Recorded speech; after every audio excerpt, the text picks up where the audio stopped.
If I started lifting weights at home today, this is everything I would do and buy. From choosing the right equipment and setting realistic goals to building strength safely, avoiding common mistakes, and creating a setup that keeps you consistent for years. This is a video that I wish I had 5 years ago when I was starting lifting, but let's break it down together step by step. First up, dumbbells. They're the backbone of most at home lifting routines. Some budget options are going to be a basic fixed dumbbell like a cat barbell or Amazon Basics. They're affordable, but they do take up quite a bit of space if you're purchasing individual dumbbells. I personally prefer this style though, and I've also ordered some from Walmart if you're stateside.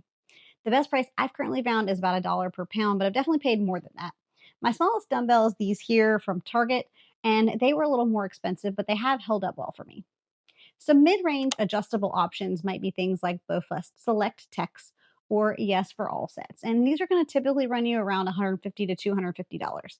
They will save you some room though and give you plenty of room to progress and grow in your weights.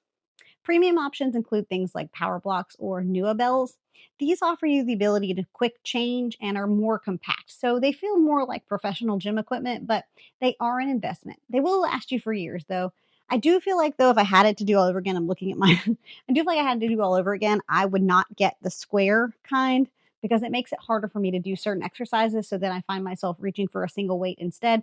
So I think if I had it to do all over again, I wouldn't pick the block style. I would pick the one that looked like actual dumbbells. But if you're just getting started, you should definitely just grab a pair of lightweights and a pair of heavyweights. It's plenty for you to get started. And with a pair of 5s and 8s, that's how I actually got started. And then I think within like the first like program or maybe month or two, then I added a pair of 10s. So you don't need a huge collection. You don't need to buy things all at once. You can build up your system over time. Next, let's talk about bands. Resistance bands make a great addition to a home gym. They're not only affordable, but they take up little to no space. They're great for warm up, mobility work, and full body strength. It also makes a great way for you to travel and not need access to a gym. If you're somebody who travels on a fairly regular basis, you can just take the equipment with you. On the budget side, you've got simple loop bands from Amazon ranging from around $12 to $20 usually. I personally like the small ones for like glute resistance, and I'll link the ones that I have in the Amazon storefront that I have.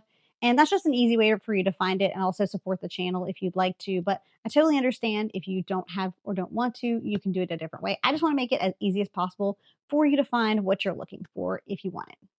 And if you want to step things up, then you can get a full set with like handles and door anchors from places like What a Fit or Tribe for around $40 to $60. But then you've got something built to last like a Rogue Monster Band or Elite FTS. And these sets are premium quality, but they are going to run you like $80 to $100 depending on what size you get. So I personally think that's a lot of money to invest in bands.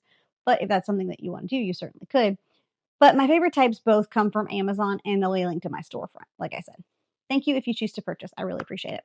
One piece of gear I absolutely love at home lifting is the booty sprout. It's designed specifically for hip thrusts, which are one of the best exercises that you can do for building stronger glutes and protecting your lower back. This video is not sponsored in any way. I just have a weird obsession with my booty sprout.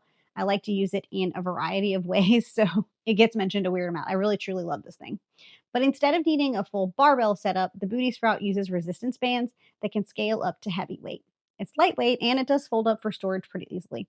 I often leave mine out because I'm lazy, but you certainly can fold it up to a pretty small place, and it's great for even the smallest of home gyms like mine. If your glute strength or aesthetics are a priority for you, it's hands down honestly one of my favorite things to have in my home gym. But I've also found that it's very versatile and I can use it in bench-like ways where I use it for some types of chest press occasionally, or I've also found that I use it for step ups and various different exercises like that. It's super versatile, and I'll show you the clip somewhere of the ways that I use it. Once you've got dumbbells and something for glutes, the next piece of gear I'd add is a bench. And this really truly opens up a whole new world of exercises like presses, rows, and step ups. I currently don't own a bench. I haven't made the purchase yet, but it's definitely my next purchase so that I can get more movement in when I'm doing things like a bench press. I like the ability to be able to fully extend and push up. Some budget options are like a simple flat utility bench, and those are going to run you probably $70 to $100, maybe $120. Then you've got mid-range that are adjustable incline or decline benches from Rep or Rogue Echo, around $150 to $250, giving you more versatility. A premium one is going to be something like a commercial grade adjustable bench like the Ironmaster Super Bench, but that's going to run you like $300 or more. Like I said, I personally don't own a bench, so if you have one you love, Leave it in a comment and let us know so that we can all see what you recommend. Kettlebells are optional but versatile. If you want to mix things up, kettlebells are amazing for both strength and conditioning. I certainly don't think it's necessary. I don't think I use mine enough to constitute telling you like this is a must have for your gym.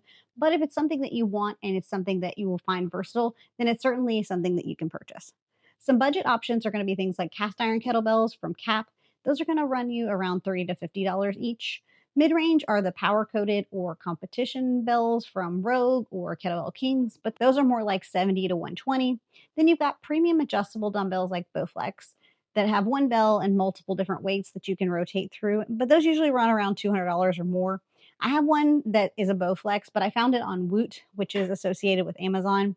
And so if you're looking for one, that might be a good place to find one cheaper. To finish your setup, here are some accessories that I'd recommend. A mat or some kind of flooring. You might notice that I typically use a carpeted floor or yoga mat, but you would probably be more comfortable, especially if you have hardwood floors, on a mat or some sort of board.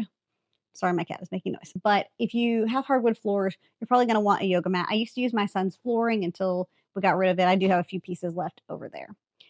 Wedges. Wedges are a great way to add mobility without having to add additional weight. And it can be a great variety to add to your training. And again, these came from Amazon, like much of what I own. Wrist or ankle weights are a great option too if you want to go up in weight, but you aren't ready to make a huge jump. This is particularly true of upper body exercises when you may only be able to increase by like half a pound or a pound or two, and you're not likely to jump as far as 5 pounds. And that can sometimes happen with leg workouts, but not typically during arm workouts. And friends, if you're finding this video useful or helpful, would you do me a huge favor and give the video a thumbs up, or you can also give it hype points if you're finding it enjoyable. Thank you if you did that. Training smart at home. So gear is just the start. The key is to follow a structured program. Even at home with just bands and dumbbells, you can follow a full body beginner plan 3 times per week. Push, pull, leg, or 3 times full body. Progressive overload still applies. You should add weight, reps, or tension gradually. You don't want to max out on day 1. Technique comes first before you add more weight. I can absolutely recommend some great instructors and programs to you, and I will link those in a playlist for you if you're on the hunt. This body was built by Caroline Gervan, but there are a lot of quality trainers out there if she's not your first choice. Form and warm-ups. Form matters as much at home as it does at the gym. Film yourself on your phone or get a mirror to check your technique. Make sure you're keeping a strong core, neutral spine, and a controlled tempo. Always warm up with some sort of stretching or maybe even some light weights before you go to heavier lifting. And you can also finish with some core work or some mobility drills.